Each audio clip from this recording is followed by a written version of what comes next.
On the night of April 7th, with 90 minutes left before Donald Trump's deadline to bomb Iran, back to the Stone Age, two phone calls changed the course of history.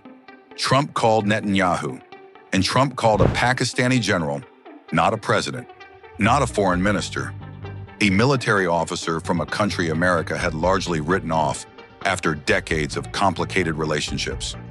And in his ceasefire announcement, Trump named him directly, based on conversations with Prime Minister Shehbaz Sharif and Field Marshal Asim Munir of Pakistan. Then Iran's Foreign Minister Araghchi made his own statement. He also thanked Asim Munir by name. Two adversaries, one war, both sides publicly crediting the same Pakistani general. Google Trends shows his name peaked globally on April 8th, the highest search spike ever recorded for a Pakistani official. The world suddenly wanted to know, who is this man? Today we answer that question completely, because his story, from a schoolteacher's son in Rawalpindi to a Quran memorizer in Saudi Arabia, to the head of Pakistan's most feared spy agency, to a field marshal, to the man who stopped a civilization-threatening war with a phone call, is one of the most remarkable rises in modern military history.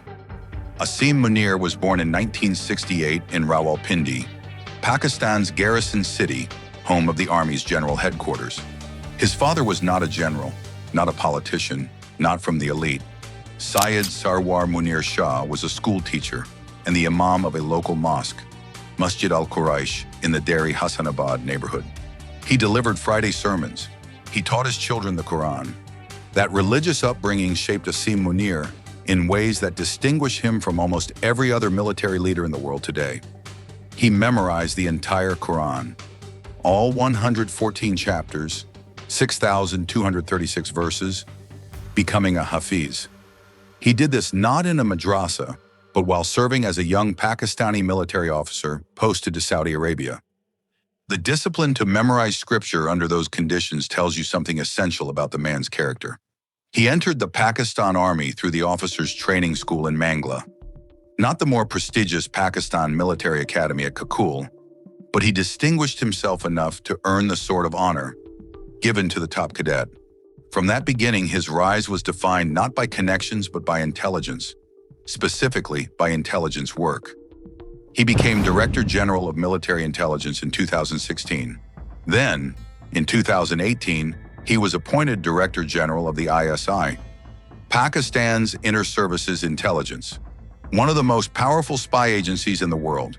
He is the only person in Pakistan's history to have headed both services. That combination, military intelligence and civilian intelligence, gave him a panoramic view of every threat Pakistan faces, from India to Afghanistan to its own internal fissures. Then came the political collision that would define his next decade. In June 2019, after just 8 months as ISI chief, one of the shortest tenures in the agency's history, he was removed by Prime Minister Imran Khan. The reported reason, Munir had shown Khan evidence of corruption involving Khan's wife, Bushra Bibi. Khan denied this, but the removal created an enmity that would have profound consequences for both men. Munir was moved sideways to Quartermaster General.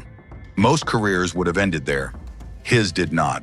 In November 2022, Pakistan's new Prime Minister, Shehbaz Sharif, made a decision that reshuffled the entire strategic landscape of South Asia. He appointed Asim Munir as Chief of Army Staff. The man Imran Khan had fired, quietly moved aside and left to manage army logistics, was now the most powerful military officer in a nuclear-armed nation of 250 million people. The political implications were immediate. Within months, Imran Khan, who had been using mass protests to try to reclaim power, was arrested. His party was dismantled. His supporters were prosecuted. The man who had fired Munir in 2019 was now in prison under a government whose army chief he had humiliated. Pakistan's military watchers called it the most complete reversal of political fortunes in the country's history. But what elevated Munir from army chief to field marshal and from domestic power to international statesman was a 4-day war in May 2025.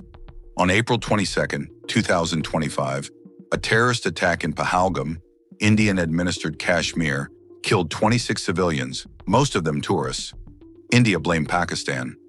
On May 7th, India launched Operation Sindoor, cross-border strikes on 9 Pakistani military sites, citing Pakistani support for the attackers. It was the most significant Indian military action against Pakistan since 1971. Pakistan responded with Operation Bunyan Marsus, a name taken from the Quran, meaning a wall of lead. Pakistani forces struck Indian military infrastructure, including what Pakistani officials described as an Indian brigade headquarters and air defense systems. The confrontation lasted 4 days. Trump publicly claimed credit for brokering the ceasefire. Pakistan acknowledged his role and praised the U.S. India rejected the claim entirely. The outcome gave Munir exactly what he needed. Pakistan had stood up to India militarily and diplomatically. It had drawn in American presidential attention. And Munir, who had personally directed the military response, emerged with a promotion to Field Marshal, a rank only one other Pakistani had ever held, Muhammad Ayub Khan, in 1959. Pakistan's government described it as recognition of his leadership in repelling Indian aggression.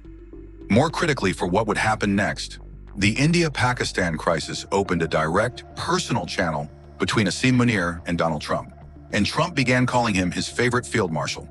When the Iran war began on February 28, 2026, the world's major powers were immediately disqualified as mediators. The U.S. was a belligerent. Russia had its own agenda. China had economic interests but limited diplomatic access to Washington. The Gulf states were either in the anti-Iran coalition or being bombed by Iran. Europe had no leverage. Turkey and Egypt were willing but lacked the direct line to both Trump and Tehran. Pakistan had a unique combination of access that no other country possessed. It is a Muslim-majority nuclear power, which gave it credibility with Iran's Islamic government. It was never part of the anti-Iran coalition, which meant Tehran did not see it as an American proxy. It has close economic and military ties with Saudi Arabia and the Gulf states, which meant it understood what they needed from any deal. It has a deep relationship with China. China's Foreign Minister Wang Yi had met Pakistan's FM in Beijing just weeks before, and analysts believe China's buy-in was channeled partly through Pakistan. And most importantly, Asim Munir had a personal relationship with Donald Trump. A professor at Tufts University told CNN, "I think Pakistan had enormous stakes, probably more stakes than any other country east of Iran in this conflict. This is verifiable. Pakistan imports the majority of its oil from the Middle East. Hormuz closure directly hit Pakistani fuel prices. It has 9 million workers in Gulf states whose remittances are a pillar of Pakistan's economy. It has a mutual defense agreement with Saudi Arabia. And it shares a 900-kilometer border with Iran, a war that escalated to strike Gulf infrastructure or expanded into Pakistan's neighborhood was an existential economic threat. So Pakistan's motivation was not altruistic. It was strategic self-interest executed with diplomatic skill." Al Jazeera's source inside Pakistan's mediation team described the challenge perfectly. "It is a schoolboy brawl that they are dealing with. It is egos that they have to manage. And it is also a sea of distrust over which they have to build bridges." Munir's specific role was to be the bridge builder who both sides trusted enough to carry messages that their own officials could not deliver without humiliation. When Iran needed to signal flexibility without appearing to capitulate, it told Munir. When Trump needed Iran to believe his deadline was real but his preference was a deal, Munir carried that message. The result was a ceasefire announced in Trump's name and thanked by Iran's foreign minister in the same breath. To understand what Asim Munir actually did on the night of April 7th, you need to trace the timeline precisely, because it was not one phone call. It was a 48-hour operation executed across 4 simultaneous communication channels. March 12th, Munir flew to Jeddah with Prime Minister Sharif to meet Saudi Crown Prince Mohammed bin Salman. Their message: Iran's strikes on Gulf infrastructure were hitting countries that Pakistan had a mutual defense agreement with. Pakistan needed the war to end. They secured Saudi alignment on a ceasefire framework. March 22nd to 23rd, Munir spoke directly to Trump. This was confirmed by Al Jazeera's reporting on the mediation timeline. Trump had already announced a 5-day pause on energy strikes, signaling he was open to an exit. Munir told him Pakistan could build the bridge if Trump gave it time. March 29th, Islamabad hosted the foreign ministers of Turkey, Saudi Arabia, and Egypt, the second such meeting in 10 days. Pakistan was assembling a multilateral diplomatic coalition, using its position as a Muslim-majority non-combatant to bring in countries that had different relationships with Iran and the U.S. April 5th to 7th, the critical 48 hours. Reuters reported that Munir was on the phone all night simultaneously with U.S. Vice President JD Vance, Special Envoy Steve Witkoff, and Iranian Foreign Minister Abbas Araghchi. All night, not sequentially, simultaneously, using Pakistan as a relay. When Iran needed to say something it could not say directly to the Americans without losing face, it said it to Munir. When the Americans needed Iran to understand that the deadline was real, Munir delivered that message in language Tehran could accept.